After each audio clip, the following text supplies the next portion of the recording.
This article is hitting on something I've talked about for the majority of this year. The balance between rent growth and affordability is starting to shift, and it's becoming even more noticeable. In Connecticut, over 60% of the cities and towns saw a rent increase from last year.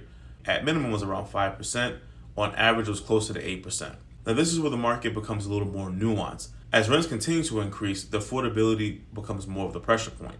If you're currently a renter, this is the time you want to start looking at the cost comparison between renting and owning a little more closely. Now yes, I get it, homeownership does have additional costs, but if you take a step back, the conversation becomes more about stabilizing your housing costs over time instead of being exposed to rising rents year over year. If you're an investor, this is where your strategy matters. The numbers have to make sense in today's market. I've been having conversations with both in and out of state investors, and this topic continues to be at the core of our conversations. You have to be strategic about where you're buying. Can the market realistically support the rent, and whether the deal works without relying on assumptions? Because right now there are properties being priced using speculative math, not math on performance. If you currently own a multifamily or investment properties, you're in a strong position, but this isn't the time to be passive.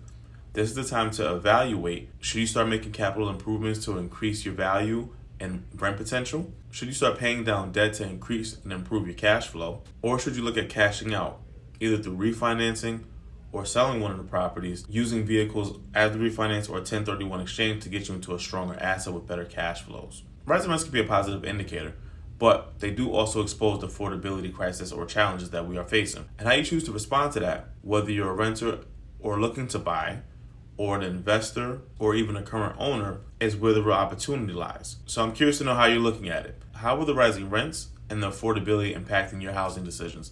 Let me know in the comments. Definitely look forward to looking at them.